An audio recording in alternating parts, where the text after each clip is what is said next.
प्यारे भक्तों, भगवान श्री हरि विष्णु को धन, ऐश्वर्य और समृद्धि का स्रोत माना गया है और उनकी कृपा से धन, सुख और सफलता की कभी कमी नहीं होती। यदि आप आर्थिक तंगी, कर्ज और धन की कमी से परेशान हैं, तो भगवान विष्णु का यह मंत्र आपके लिए चमत्कारी साबित हो जाएगा। इस मंत्र के नियमित 108 बार जाप करने से व्यापार और करियर में अपार उन्नति प्राप्त होने लगेगी। घर में स्थायी रूप से लक्ष्मी का वास होने लगेगा। सभी प्रकार की नकारात्मकता और आर्थिक बाधाएं समाप्त हो जाएंगी। जो भी भक्त सच्चे मन से विष्णु जी के इस मंत्र का जाप करता है, उसे अपने जीवन में धन और सफलता की कभी कमी नहीं आती है। इसलिए प्यारे भक्तों, इस मंत्र का जाप अवश्य करें। यह मंत्र बहुत ही चमत्कारी और अद्भुत मंत्र है। इस मंत्र का प्रभाव तुरंत ही दिखाई देने लगता है। इस मंत्र को आपको नियमित 108 बार जाप करना है। अगर आप भगवान विष्णु का आशीर्वाद प्राप्त करना चाहते हैं तो इस वीडियो को लाइक और चैनल को सब्सक्राइब जरूर कर दीजिए और कमेंट बॉक्स में जय विष्णु अवश्य लिख दीजिए। तो चलिए भक्तों, मंत्र का जाप करना प्रारंभ करते हैं। ओम नमो भगवते वासुदेवाय धनम मे देहि शीघ्रम्। ओम नमो भगवते वासुदेवाय धनम मे देहि शीघ्रम्। ओम नमो भगवते वासुदेवाय धनम मे देहि शीघ्रम्। ओम नमो भगवते वासुदेवाय धनम मे देहि शीघ्रम्। ओम नमो भगवते वासुदेवाय धनम मे देहि शीघ्रम्। ओम नमो भगवते वासुदेवाय धनम मे देहि शीघ्रम्। ओम नमो भगवते वासुदेवाय धनम मे देहि शीघ्रम्। ओम नमो भगवते वासुदेवाय धनम मे देहि शीघ्रम्।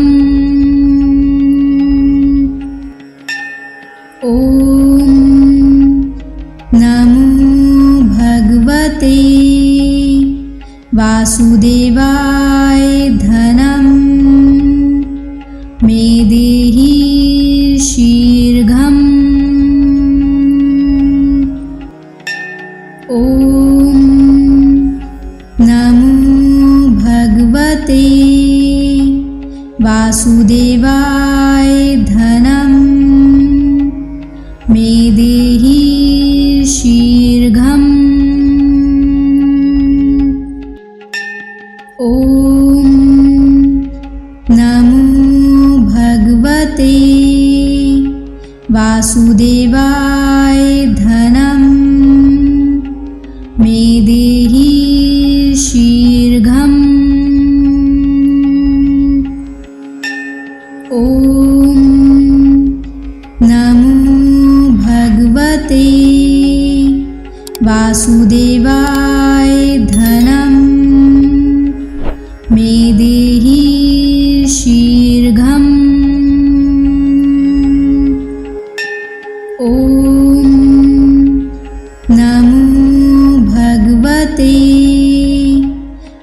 वासुदेवाय धनं मे देहि शीघ्रम्। ॐ नमो भगवते वासुदेवाय धनं मे देहि शीघ्रम्। ॐ नमो भगवते वासुदेवाय धनं मे देहि शीघ्रम्। ॐ नमो भगवते वासुदेवाय धनं मे देहि शीघ्रम्। ॐ नमो भगवते वासुदेवाय धनं मे देहि शीघ्रम्। ॐ नमो भगवते वासुदेवाय धनं मे देहि शीघ्रम्। ॐ नमो भगवते वासुदेवाय धनं मे देहि शीघ्रम्। ॐ नमो भगवते वासुदेवाय धनं मे देहि शीघ्रम्। ॐ नमो भगवते वासुदेवाय धनं मे देहि शीघ्रम्। ॐ नमो भगवते वासुदेवाय धनं मे देहि शीघ्रम्। ॐ नमो भगवते वासुदेवाय धनं मे देहि शीघ्रम्। ॐ नमो भगवते वासुदेवाय धनं मे देहि शीघ्रम्। ॐ नमो भगवते वासुदेवाय धनं मे देहि शीघ्रम्। ॐ नमो भगवते वासुदेवाय धनं मे देहि शीघ्रम्। ॐ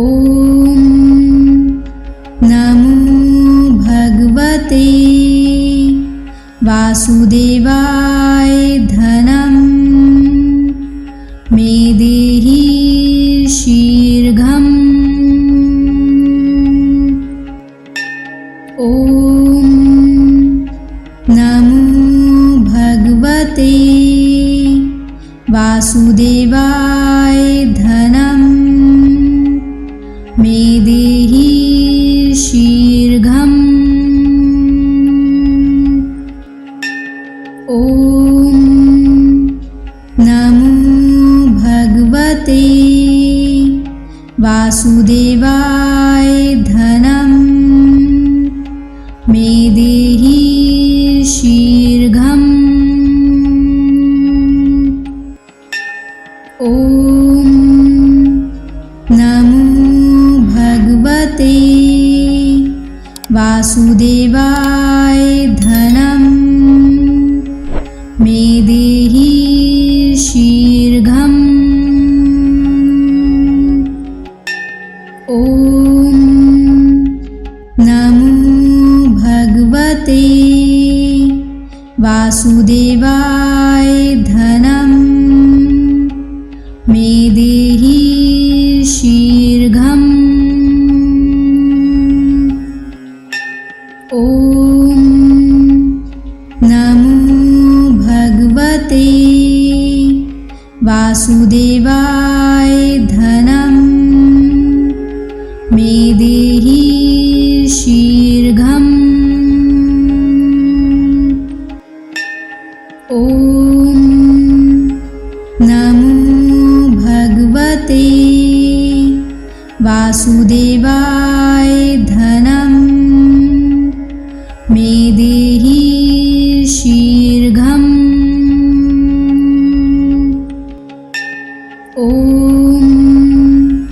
नमो भगवते वासुदेवाय धनं मे देहि शीघ्रम्। ॐ नमो भगवते वासुदेवाय धनं मे देहि शीघ्रम्। ॐ नमो भगवते वासुदेवाय धनं मे देहि शीघ्रम्। ॐ नमो भगवते वासुदेवाय धनं मे देहि शीघ्रम्। ॐ नमो भगवते वासुदेवाय धनं मे देहि शीघ्रम्। ॐ नमो भगवते वासुदेवाय धनं मे देहि शीघ्रम्। ॐ नमो भगवते वासुदेवाय धनं मे देहि शीघ्रम्। ॐ नमो भगवते वासुदेवाय धनं मे देहि शीघ्रम्। ॐ नमो भगवते वासुदेवाय धनं मे देहि शीघ्रम्। ॐ नमो भगवते वासुदेवाय धनं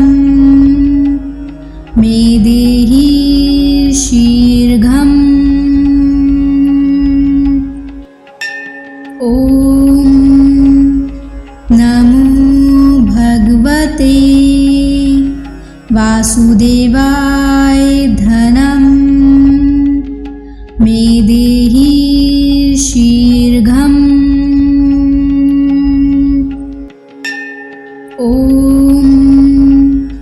नमो भगवते वासुदेवाय धनं मे देहि शीघ्रम्। ॐ नमो भगवते वासुदेवाय धनं मे देहि शीघ्रम्। ॐ नमो भगवते वासुदेवाय धनं मे देहि शीघ्रम्। ॐ नमो भगवते वासुदेवाय धनं मे देहि शीघ्रम्। ॐ नमो भगवते वासुदेवाय धनं मे देहि शीघ्रम्। ॐ नमो भगवते वासुदेवाय धनं मे देहि शीघ्रम्। ॐ नमो भगवते वासुदेवाय धनं मे देहि शीघ्रम्। ॐ नमो भगवते वासुदेवाय धनं मे देहि शीघ्रम्। ॐ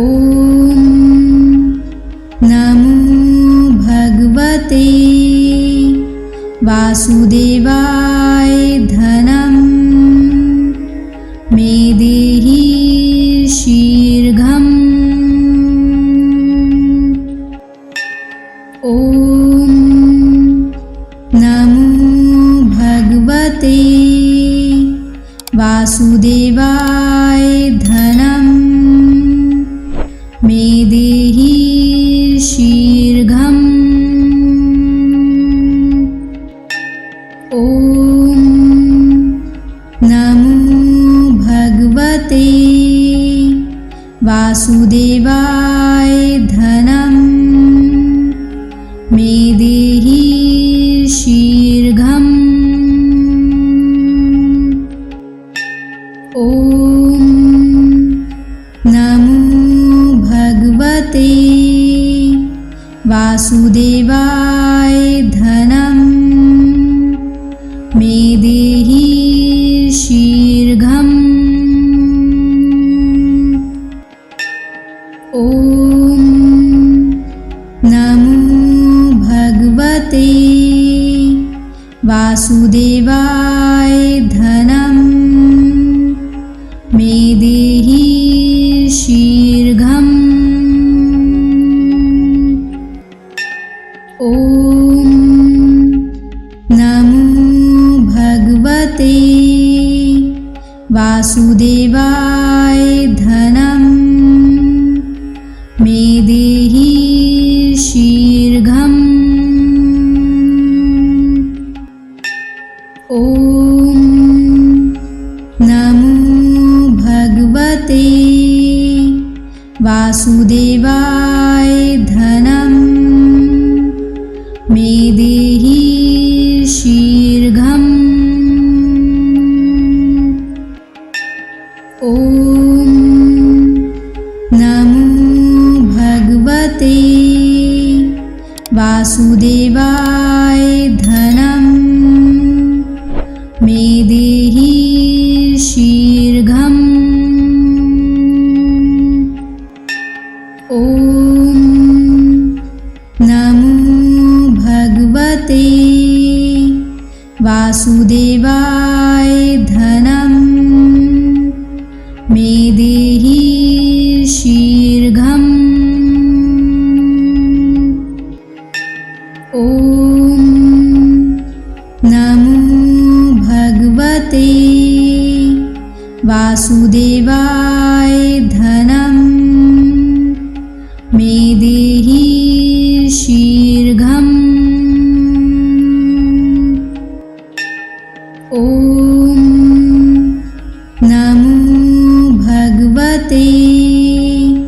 वासुदेवाय धनं मे देहि शीघ्रम्। ॐ नमो भगवते वासुदेवाय धनं मे देहि शीघ्रम्। ॐ नमो भगवते वासुदेवाय धनं मे देहि शीघ्रम्। ॐ नमो भगवते वासुदेवाय धनं मे देहि शीघ्रम्। ॐ नमो भगवते वासुदेवाय धनं मे देहि शीघ्रम्। ॐ नमो भगवते वासुदेवाय धनं मे देहि शीघ्रम्।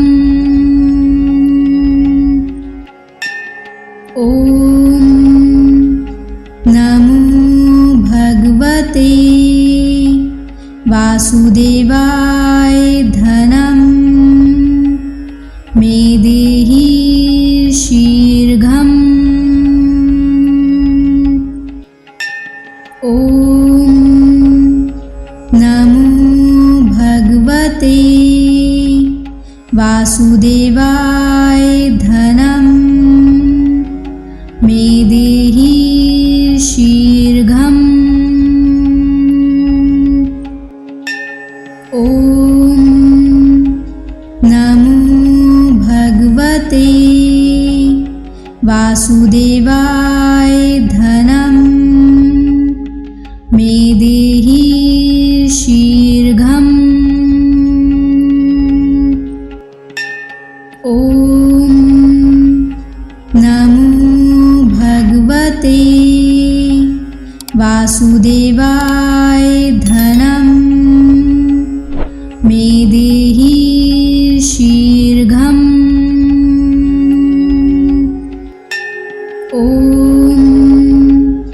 नमो भगवते वासुदेवाय धनं मे देहि शीघ्रम्। ॐ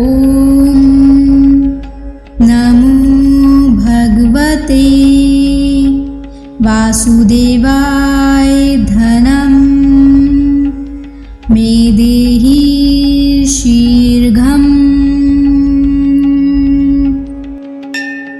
ॐ नमो भगवते वासुदेवाय धनं मे देहि शीघ्रम्। ॐ नमो भगवते वासुदेवाय धनं मे देहि शीघ्रम्। ॐ नमो भगवते वासुदेवाय धनं मे देहि शीघ्रम्। ॐ नमो भगवते वासुदेवाय धनं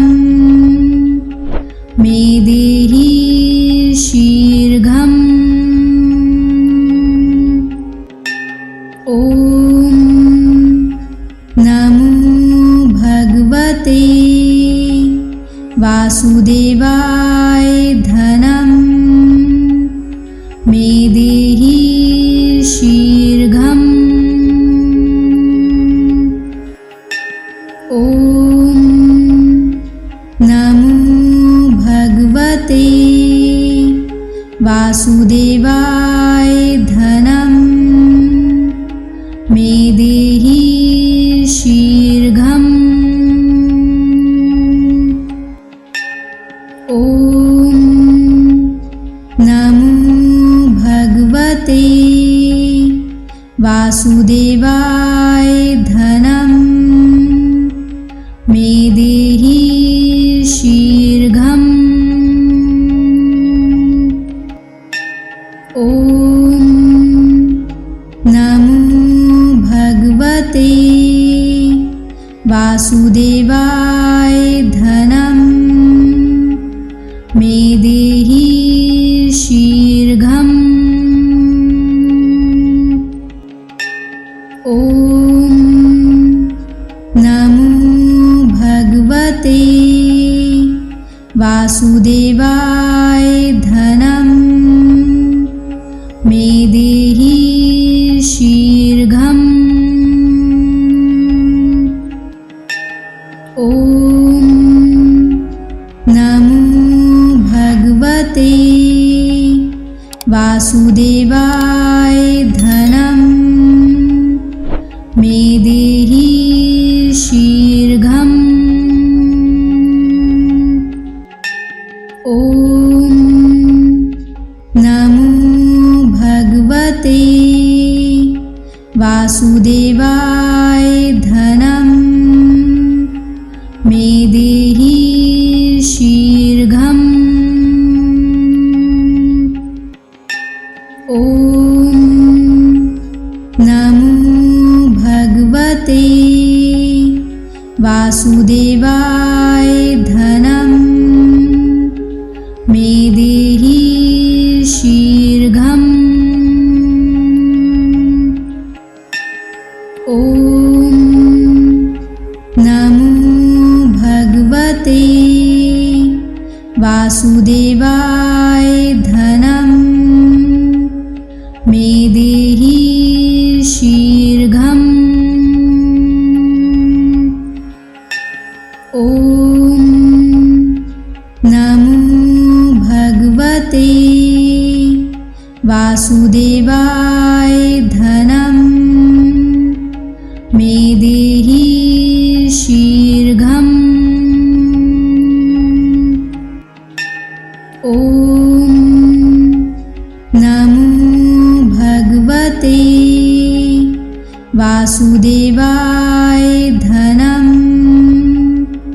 मे देहि शीघ्रम्। ॐ नमो भगवते वासुदेवाय धनं मे देहि शीघ्रम्। ॐ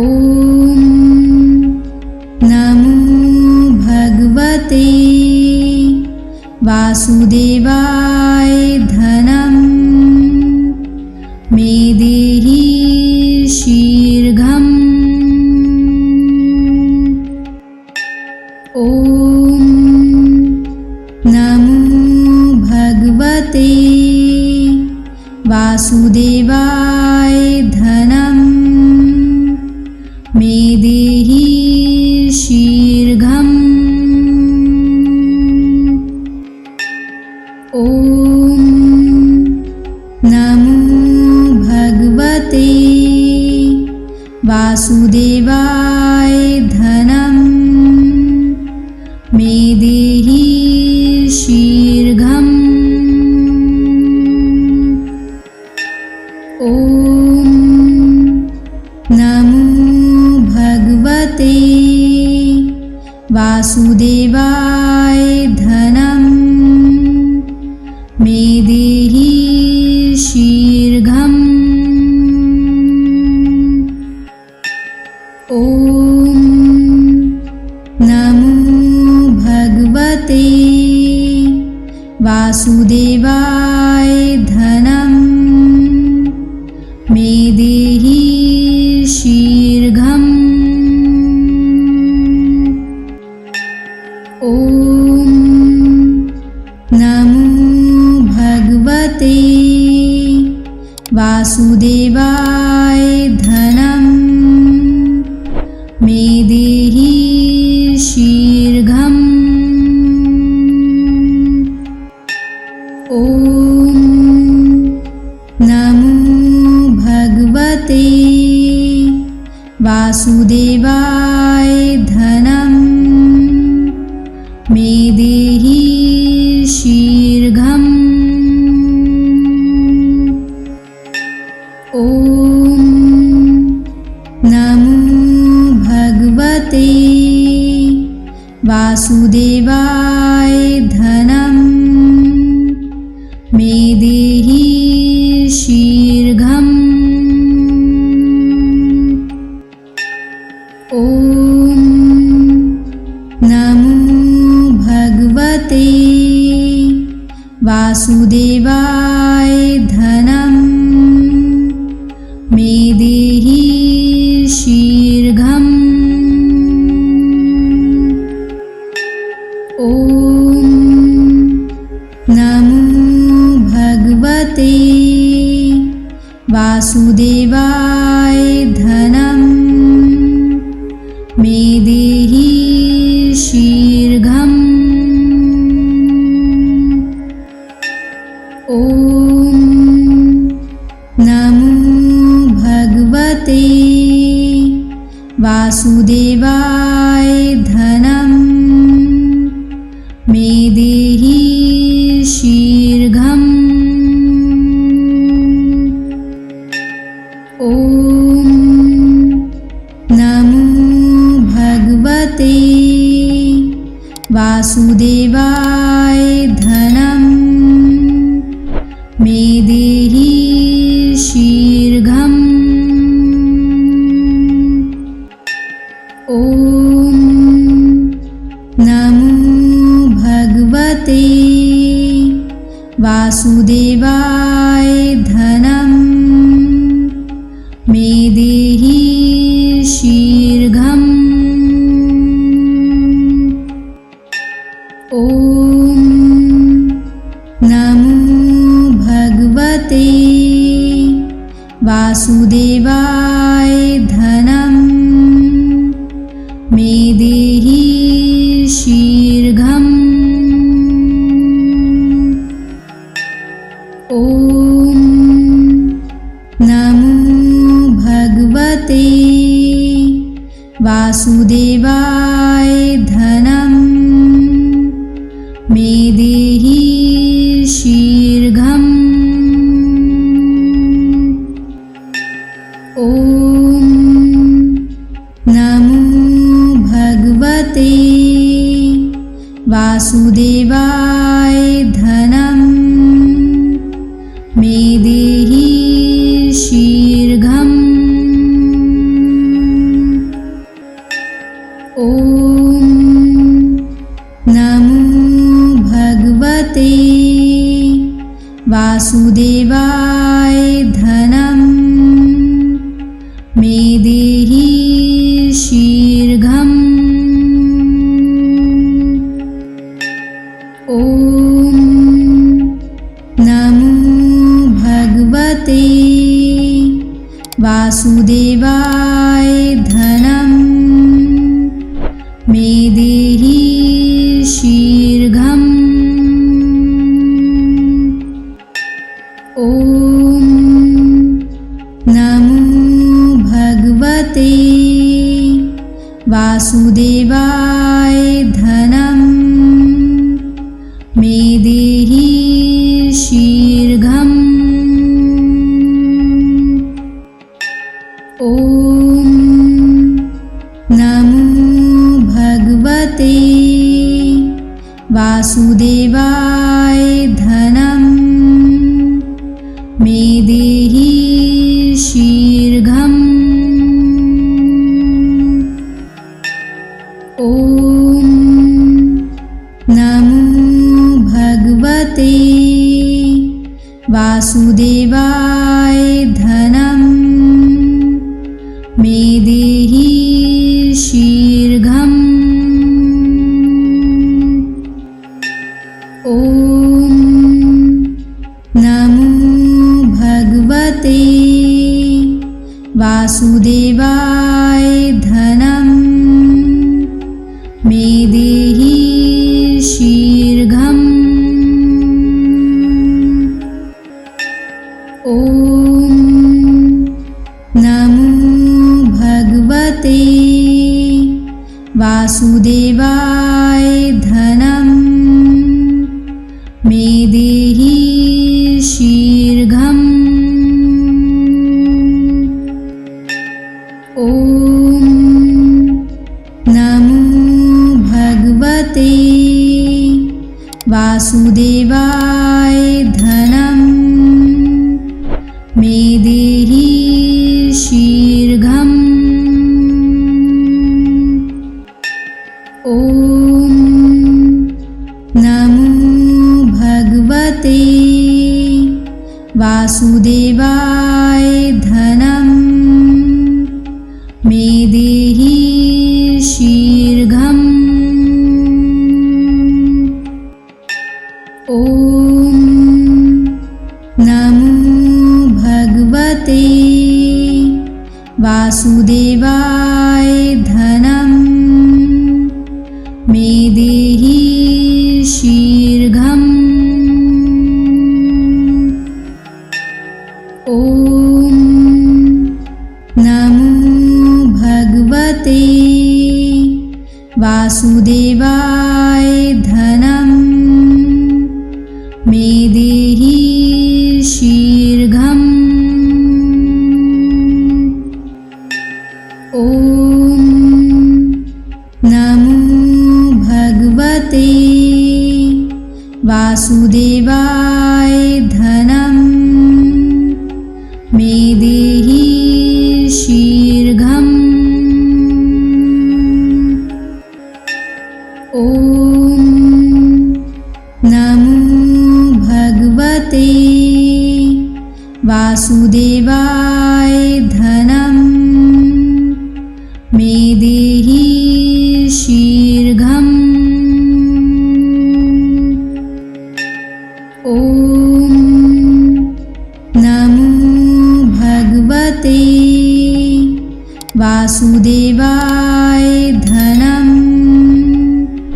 मे देहि शीघ्रम्। ॐ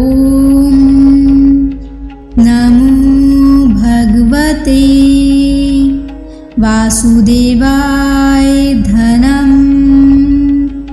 मे देहि शीघ्रम्। ॐ नमो भगवते वासुदेवाय धनं मे देहि शीघ्रम्। ॐ नमो भगवते वासुदेवाय धनं मे देहि शीघ्रम्। ॐ नमो भगवते वासुदेवाय धनं मे देहि शीघ्रम्। ॐ नमो भगवते वासुदेवाय धनं मे देहि शीघ्रम्। ॐ नमो भगवते वासुदेवाय धनं मे देहि शीघ्रम्। ॐ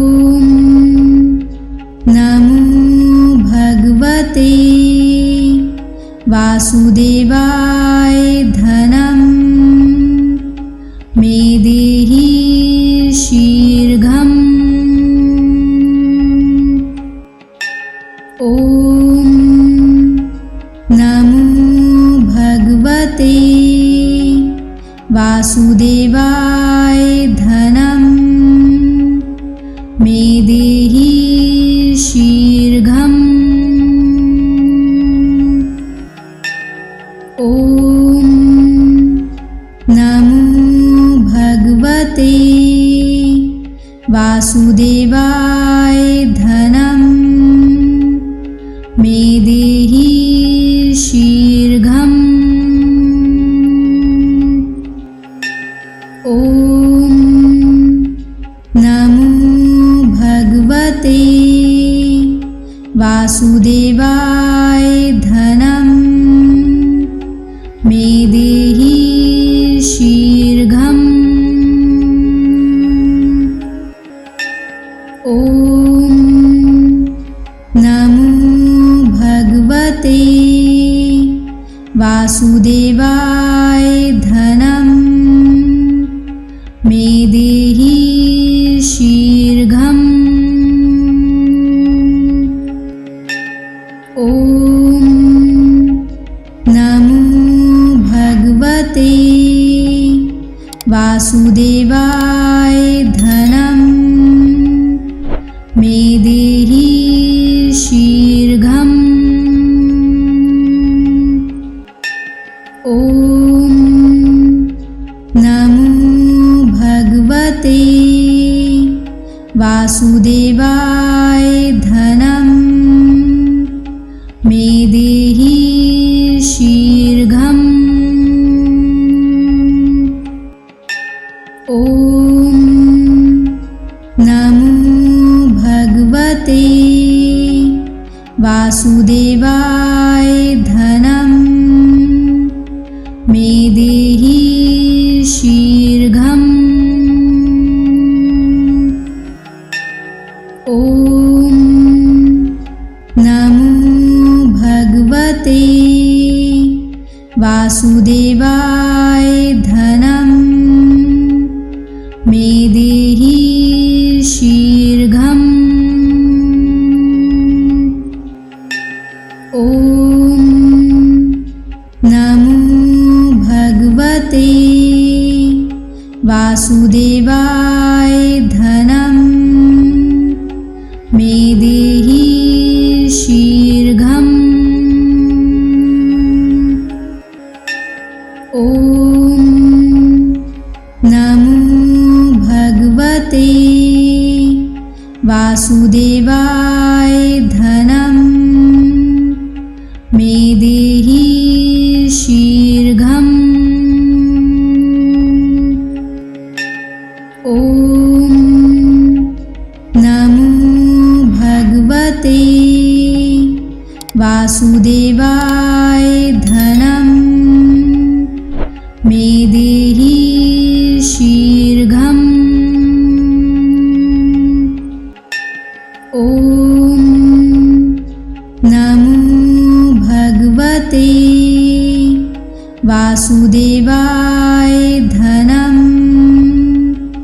मे देहि शीघ्रम्।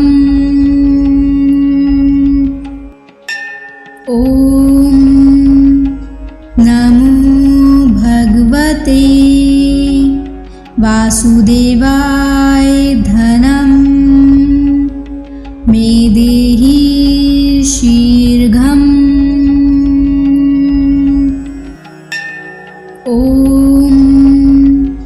नमो भगवते वासुदेवाय धनं मे देहि शीघ्रम्।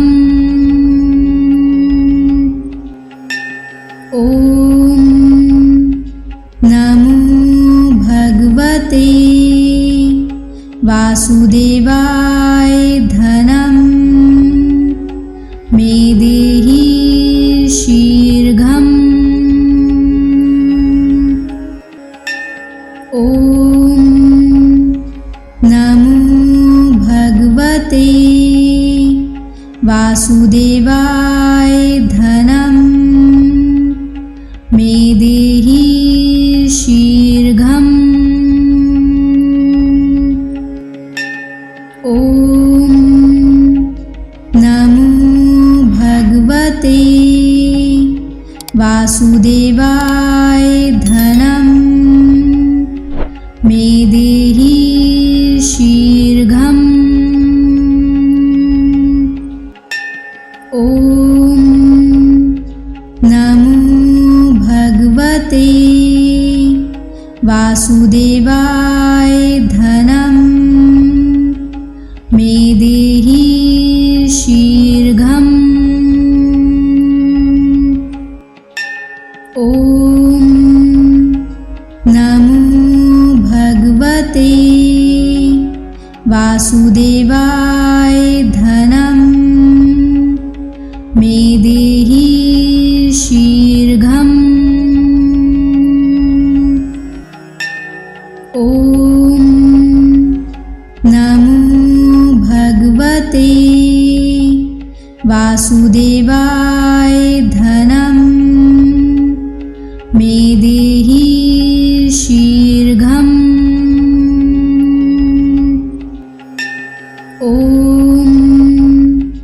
नमो भगवते वासुदेवाय धनं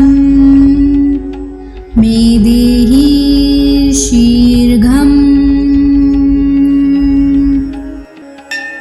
ॐ नमो भगवते वासुदेवाय धनं मे देहि शीघ्रम्। ॐ नमो भगवते वासुदेवाय धनं मे देहि शीघ्रम्। ॐ नमो भगवते वासुदेवाय धनं मे देहि शीघ्रम्। ॐ नमो भगवते वासुदेवाय धनं मे देहि शीघ्रम्। ॐ नमो भगवते वासुदेवाय धनं मे देहि शीघ्रम्। ॐ नमो भगवते वासुदेवाय धनं मे देहि शीघ्रम्। ॐ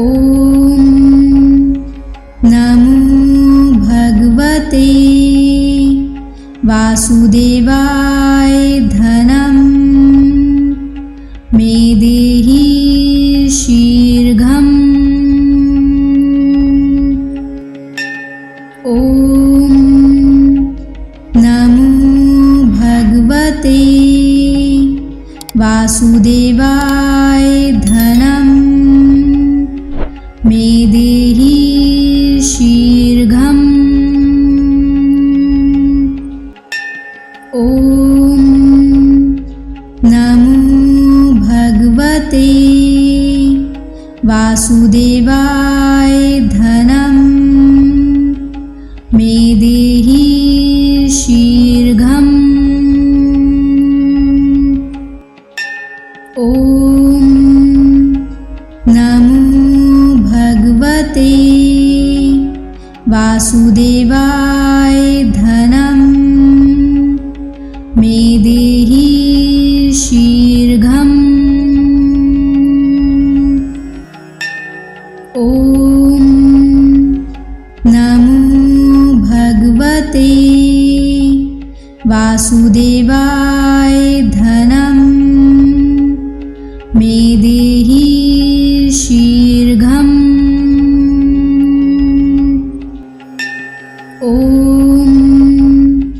नमो भगवते वासुदेवाय धनं मे देहि शीघ्रम्।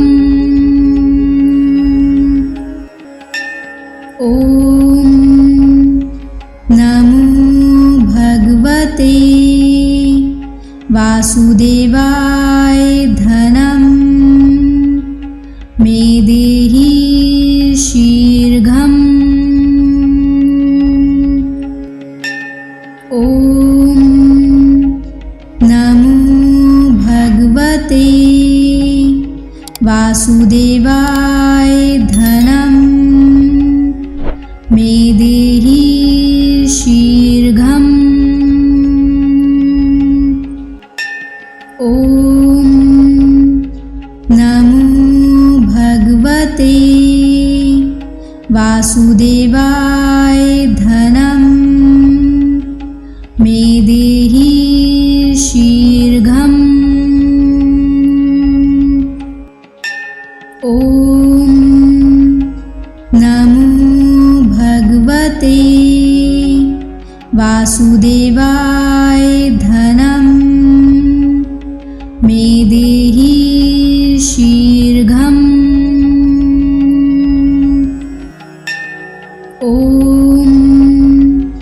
नमो भगवते वासुदेवाय धनं मे देहि शीघ्रम्। ॐ नमो भगवते वासुदेवाय धनं मे देहि शीघ्रम्। ॐ नमो भगवते वासुदेवाय धनं मे देहि शीघ्रम्। ॐ नमो भगवते वासुदेवाय धनं मे देहि शीघ्रम्।